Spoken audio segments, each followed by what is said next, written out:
Related current affairs కనుక మనం చూసినట్లయితే ప్రపంచ బ్యాడ్మింటన్ ఛాంపియన్షిప్ మహిళల సింగిల్స్ లో మన భారతదేశం యొక్క స్టార్ షట్లర్ పివి సింధు విజేతగా నిలవడం జరిగింది. Very very important. ప్రపంచ బ్యాడ్మింటన్ ఛాంపియన్షిప్ మహిళల సింగిల్స్ విజేత ఎవరంటే పివి సింధు. పివి సింధు మన భారతదేశానికి చెందినటువంటి స్టార్ షట్లర్ పివి సింధు దీంట్లో విజేతగా నిలిచారు.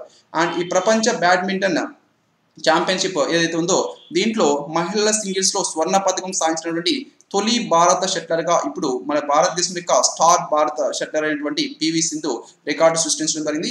అండ్ ఇటీవల ఈ 2019 సంవత్సరానికి గాను ప్రపంచ బ్యాడ్మింటన్ ఛాంపియన్షిప్ ఏదైతే దీన్ని స్విట్జర్లాండ్ లోని బాసెల్ లో నిర్వహించారు. సో దీంట్లో మన భారతదేశానికి చెందినటువంటి స్టార్ షట్లర్ పివి సింధు విజేతగా నిలిచింది.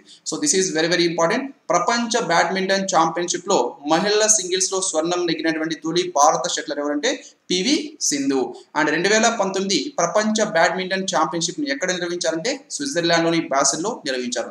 దీనిలో మహిళల సింగిల్స్ విజేత మన భారతదేశం యొక్క star shuttler PV Sindhu. And దీంట్లో రన్నర్ అప్ గా నిలిచినటువంటి వ్యక్తి వచ్చేసి జపాన్ దేశానికి చెందినటువంటి నవోమి ఒకుహారా దీంట్లో రన్నర్ అప్ గా నిలవడం జరిగింది. జపాన్ దేశానికి చెందినటువంటి నవోమి ఒకుహారా రన్నర్ అప్ గా నిలిచారు.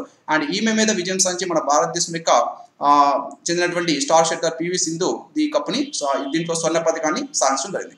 అండ్ ప్రపంచ ఛాంపియన్షిప్ లో ఒక స్వర్ణ పథకం ఇప్పటి వరకు ఈమె గెలవడం జరిగింది 2019 సంవత్సరంలో. ఇంతకుముందు మనం చూసినట్లయితే 2013, 2014 సంవత్సరంలో వరుసగా 2 కాంస్య పథకాన్ని గెలిచారు. తర్వాత 2017, 2018 సంవత్సరంలో రజత పథకాన్ని గెలవడం జరిగింది. అండ్ ఇప్పుడు 2019 సంవత్సరంలో స్వర్ణ పథకాన్ని గెలవడం జరిగింది. సో ఓవరాల్ గా ఈ ప్రపంచ ఛాంపియన్షిప్ లో మన భారతదేశానికి చెందినటువంటి స్టార్ షట్లర్ పివి సింధు 5 పథకాల్ని ఇప్పటి వరకు సొంతం చేసుకుంది. సో ఇదే విధంగా ముఖ్యంగా మనం చూసినట్లయితే చైనా దేశానికి చెందినటువంటి జాంగ్ డింగ్ మాజీ ఛాంపియన్ అయినటువంటి మాజీ ఒలింపిక్ ఛాంపియన్ అయినటువంటి జాంగ్ డింగ్ ఈమె కూడా ఒక స్వర్ణ పథకాన్ని గెలుచుకున్నారు ప్రపంచ ఛాంపియన్షిప్ లో. అలాగే 2 రజతాలు గెలుచుకున్నారు, 2 కాంస్యాలు గెలుచుకున్నారు. సో ఇప్పుడు ఈమెతో మన భారతదేశం యొక్క స్టార్ షట్లర్ పివి సింధు ఇక్కడ ఈక్వల్ అవ్వడం జరిగింది. రైట్. So this is